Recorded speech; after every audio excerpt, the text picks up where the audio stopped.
everyone, and welcome to Reed's Reads, Spider-Man Crawl Space Edition. Check us out at the SpidermanCrawlspace.com. Well, everybody, I'm here just before the big holiday season here to, of course, review the most latest issue of Gang War Over in Amazing Spider-Man issue 40, aka 934, by Zeb Wells and John Romita Jr. As last we saw Spider-Man and She-Hulk, they were teaming up with one of Spider-Man's greatest enemies, or at least street level, good old Lonnie Lincoln, aka Tombstone, who found his pants to help fight crime. So what did this most latest issue of Amazing Spider-Man and the tie into the whole Gang War storyline really leave us, especially where the other books are going? Let's get into the pros. First of all, believe it or not, the team up between Spider-Man and She-Hulk is actually very well done. Believe it or not, despite the history of both the characters since the 70s when She-Hulk first showed up, to her being, everything from a hit streaming series and various hit series, Spider-Man and She-Hulk, believe it or not, do not have a lot of the team up history with each other. So it's actually great to see it. The dynamic between Jen Walters and Peter Parker is actually very well done. I love the comedy. I like the fact that she actually gets a little tired of his jokes, but is more willing to help things. And I like the fact seeing, Jen Walters actually unleash on these various members of the gang war, and especially right here with this issue with the inner demons, everything from Mr. Negative. I actually like the point of Tombstone. Despite some things, they're actually bringing up some very good points about Tombstone actually explaining that he did use Spider-Man to take out, Richard Fisk, aka the Rose, who is now back in action after everything happened with him in the gang war, and the fact about how he's talking about the territories. He's also the fact that now that he's been pretty much exposed as teaming up with She-Hulk and Spider-Man and his little vigilante street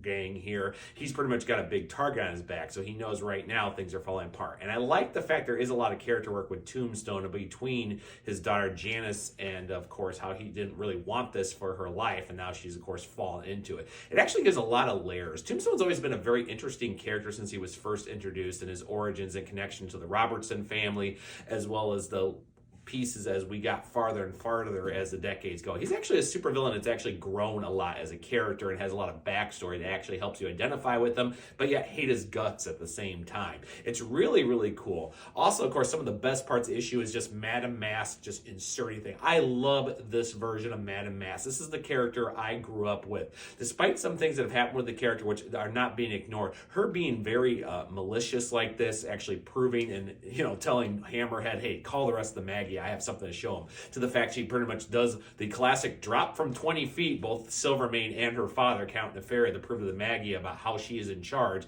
and the fact that Silvermane gives complete control over to her. Madam Masque has really been playing the cards very right, and this really shows exactly how much of a character she is, how she's really been manipulated board, even throwing in the factor she actually has another player that nobody has seen, hint, and also the uses of the characters. It's really well done. I don't like when a character's just thrown in for the heck of it here. At least there's a point here with the inner demons, and that'll tie into the Shang-Chi mini-series here coming up here in another week, as well as everything that worked here with the Maggia and the fact that Shotgun's been brought into this. It's actually well done. I really love this aspect. But on that note, guys, let's actually get into the cons, which is the biggest elephant in the room. That's Janice Lincoln's new Darkling Beetle costume. This is honestly, in my opinion, and other people might agree with me, and I say this as a fan of John Romita Jr., this is probably one of the ugliest costume things I've ever seen. I get they're trying to make it dark, that she's now means business, not that she's actually taking over as a crime lord in New York and her parts with, of course, the Sinister Syndicate, but it's just a horrible costume. If you go back to Carl Burgos' original design for the Beetle, Abner Jenkins, back in the 60s with Stan Lee, his were actually based off garden beetles he saw in the background. The green and purple was a more color sketch in the 60s due to what it was for paper, as well as ink colors too. And of course, the costume getting redesigned under John Byrne and Roger Stern back in the 80s. And of course, later the tank version that was done by Mark Bagley and Thunderbolts. Each iteration streamlined the costume and made it work very well. So when Janice Lincoln was introduced in Captain America with Steve Epting doing the costume design under Ed Brubaker, it made sense. It had a nice classical feel to it, and it had a good sense that this was the Beetle and this was a whole different character, but there was a type of evolution to that character, especially as Janice Lincoln got more character work under Nick Spencer, both in the main Spider-Man book and, of course, Sinister Superior Foes. This costume just doesn't work, especially when it gets thrown up. Another thing is, like I said, with Richard Fisk, when he comes in with Digger, about him basically not being afraid of the Syndicate and wants to go ahead and take care of everything, especially when Tombstone threw Spider-Man at him like a sucker. He's not scared. Really, he's like, so what's your point? I don't get it. What cool costume? Who cares? You're not scaring me. It kind of just throws the character away just to be some cheap, dark design. And why the cliffhanger is great with, of course, Wilson Fisk coming in and basically trying to team up with Spider-Man, She-Hulk, and Tombstone to take back over along with Typhoid Mary and the members of the Hellfire Gala, which of course was established back in the X-Men and Iron Man books.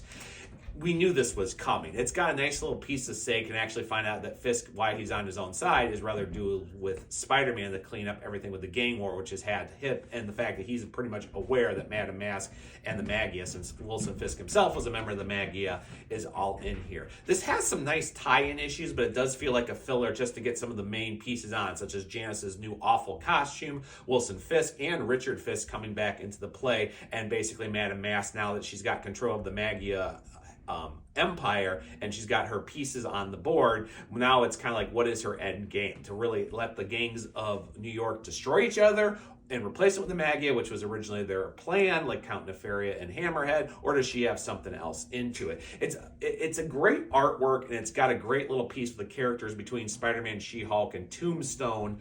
But the rest of the issue kind of falls a little flat with the costume changes and basically saying, get ready and tune into the next couple of tie-in issues these next week and a half to find out what was the point of the Inner Demons with Mr. Negative over in this series. And also, of course, it sets up about what I said about in the last review with the Daredevil tie-in, which is going to be the aftermath, as the course reveals that Madam Masque is actually behind some of the things that are going on in the Daredevil miniseries with Elektra. Otherwise, I enjoyed this issue, guys. I will give it a B+. I actually really enjoyed it. It really kept moving a nice flow. There were some great character moments and stuff, but between the costume and basically trying to fill in a couple things with the whole bait and switch with which Fisk was which between the original Kingpin and the Rose, it falls apart on those areas, as well as the fact that we got those problems. But everything with Madam Masque and everything with Spider-Man and She-Hulk is the greatest, best of here with JR's work. So B+, guys, to wrap up the final Amazing Spider-Man issue of 2023.